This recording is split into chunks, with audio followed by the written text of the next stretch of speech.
안녕하십니까. 프리모모TV입니다. 저는 한국에서 생활하고 있는 조선족입니다.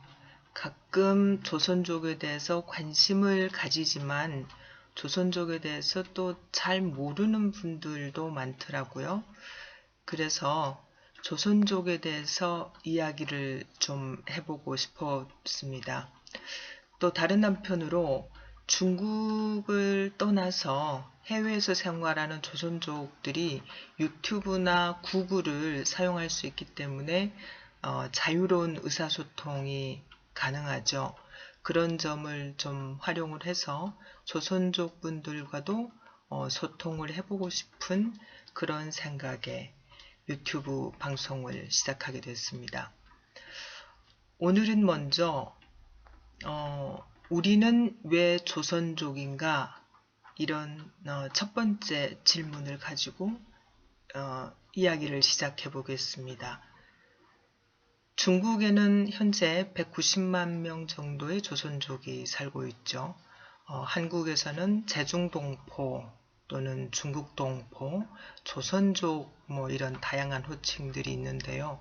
저 같은 경우에는 조선족이라고 호칭을 해도 괜찮은데 경우에 따라서는 조선족이라고 하면 좀 불쾌하다 이런 얘기를 하는 주변 친구들이 있더라고요. 그만큼 조선족의 이미지가 한국에서 좋지 않다는 그런 반증이기도 하겠죠. 조선족의 역사를 간단히 보면 조선족은 주로 중국 동북 삼성에 거주하고 있는데요. 흑룡강성, 요녕성, 길림성 또 개혁개방 이후에는 중국의 곳곳에서 조선족들을 만날 수 있습니다. 이 한반도 지도를 북중 국경선을 따라서 접으면 우리 조상님들이 어떻게 중국의 동북지역에 정착을 했는지 알 수 있습니다. 두만강 일대인 함경 남북도에서 살던 분들은 바로 두만강을 건너서 현재 연변 자치주 지역에 정착을 했고, 압록강 일대 평안도 사람들은 또 바로 압록강 건너편인 현재 요녕성 일대 자리를 잡았습니다. 그리고 북중 국경선에서 좀 거리가 먼 경기도, 경상도, 전라도 이런 분들은 내륙 쪽으로 더 올라가거나 들어가거나 이렇게 하면서 길림성의 장춘 지역이나 흑룡강 일대에 살고 있죠. 물론 다양한 경우들이 있기 때문에 100% 이렇다고 할 수는 없지만 대개의 상황은 이렇습니다. 그렇다 보니 연변지역 출신들은 함경도 말씨를 쓰기 때문에 한국에 와서도 중국교포라는 사실이 금방 드러납니다. 흑룡강이나 길림 또는 장춘 지역에서 온 분들은 조상님들이 경상도나 전라도, 충청도 이런 쪽이 많기 때문에 말투에서는 별로 차이가 나지 않아요. 그러나 그런 분들은 또 중국에서 중국인들과 섞여 사는 그런 지역에서 왔기 때문에 중국어를 많이 섞어서 사용을 하기 때문에 아마 그것 때문에 중국교포라는 것이 좀 쉽게 드러날 것입니다. 그러면 우리는 왜 중국 조선족인가? 쉽게 말해서 중국에서 태어나서 중국 국적을 부여받았기 때문에 또 중국에서 중국 공산당의 일당 체제 아래에서 살았기 때문에 그런 교육을 받았고 그런 어떤 사회주의적 의식 형태를 갖고 있죠. 그래서 우리는 중국 조선족입니다. 최소한 중국 국적을 선택할 수 있는 그런 선택의 기회는 개혁개방 이전에는 없었다고 보면 되겠죠.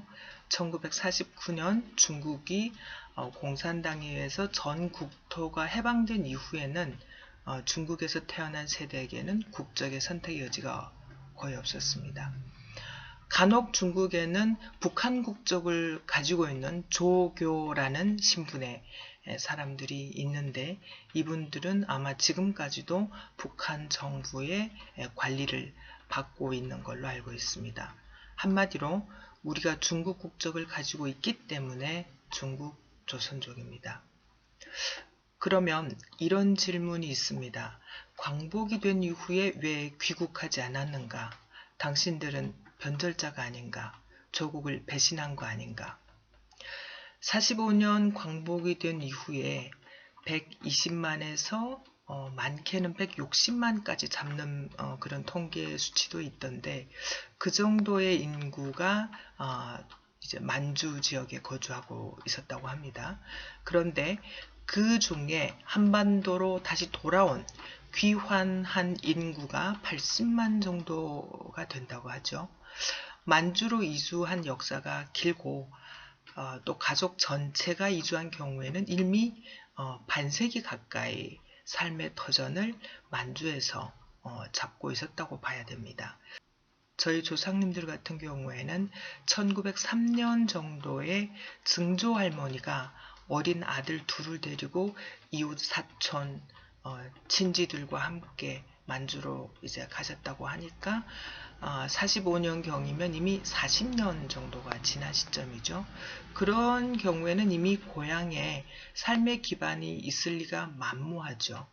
그리고 워낙 만주에서의 삶도 넉넉하지 않았기 때문에 가고 싶어도 또다시 조선에 가서 또는 한국에 가서 삶의 기반을 만들려고 해도 경제적으로 넉넉하지 못한 그런 분들도 굉장히 많았을 거라 이제 보입니다.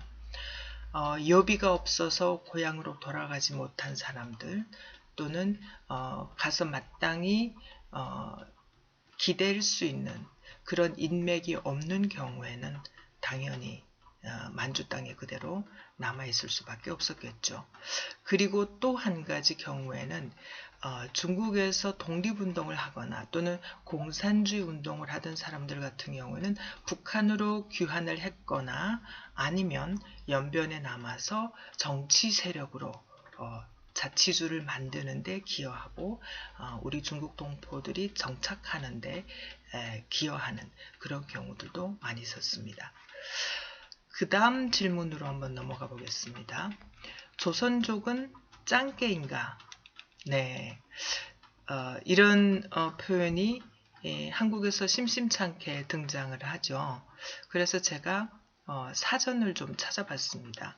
사전적 해석을 붙였는데 짱깨라는 용어가 한국에는 화교들을 부르면서 생긴 용어다, 이렇게 해석을 하네요.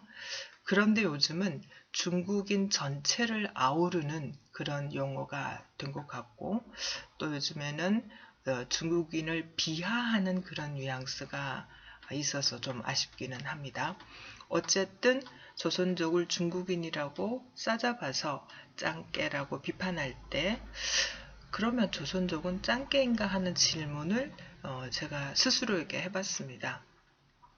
중국에서 태어나서 중국의 통일적인, 획일적인 공산주의식, 사회주의식 교육을 받았기 때문에 그런 점에서는 중국 국민들과 비슷한 의식 형태가 당연히 있겠죠.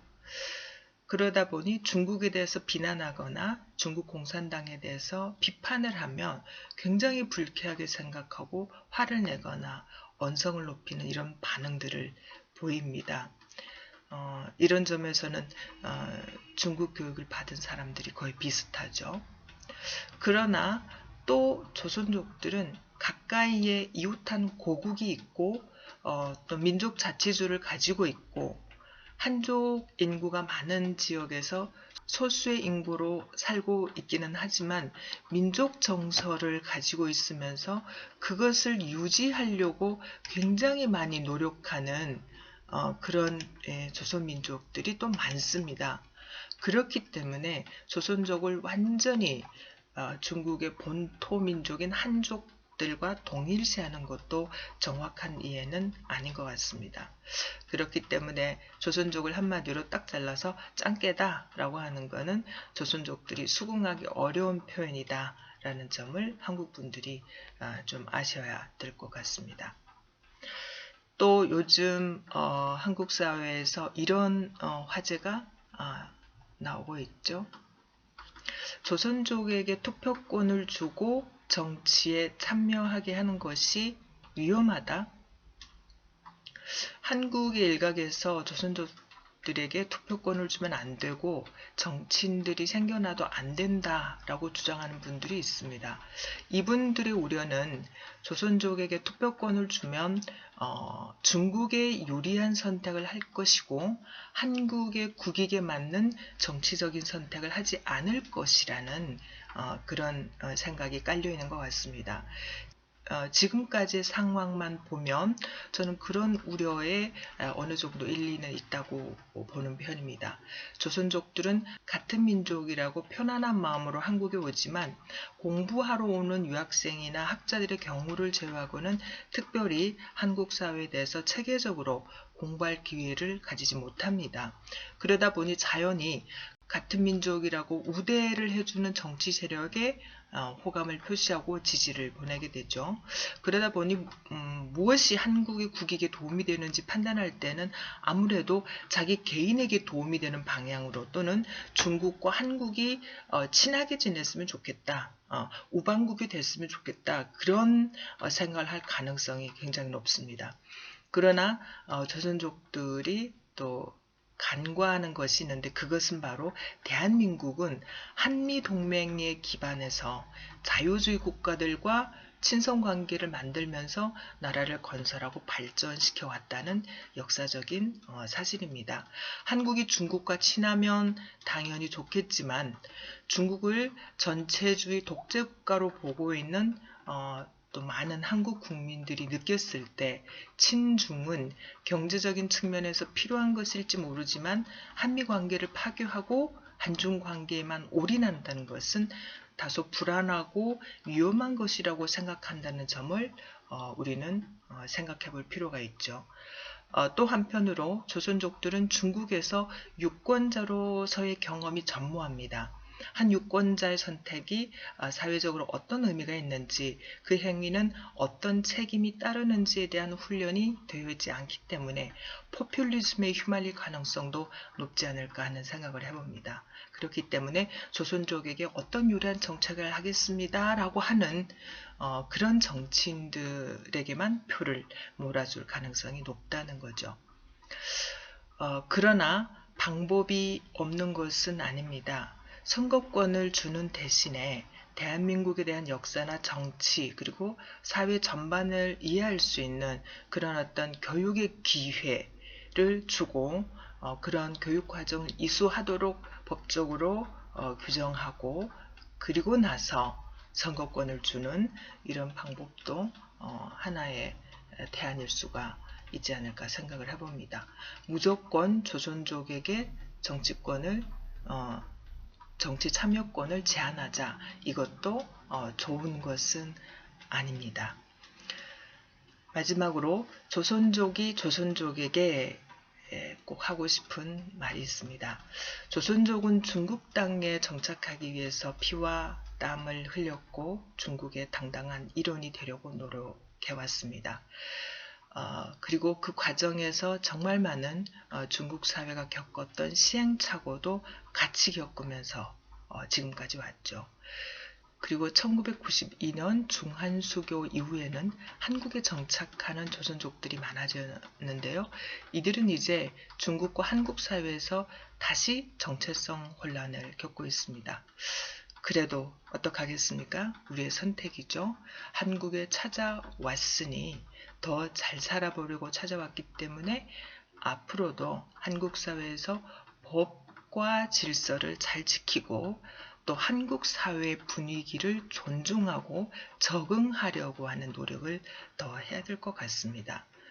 우리가 한국 정부에 또는 한국 국민들에게 조선족을 이해하세요, 받아들이세요 라고 요구하기 전에 우리가 먼저 겸손한 태도로 또는 받아주어서 감사합니다 라는 감사한 마음을 가지고 한국 사회를 알아가고 한국 사회가 이루어 놓은 부와 선진 문화를 배워가려는 노력을 선행한다면 한국에서도 인정받고 또 한국에서도 환영을 받는 그런 조선족이 되지 않을까 생각합니다. 오늘 첫 방송은 여기서 줄이겠습니다. 감사합니다.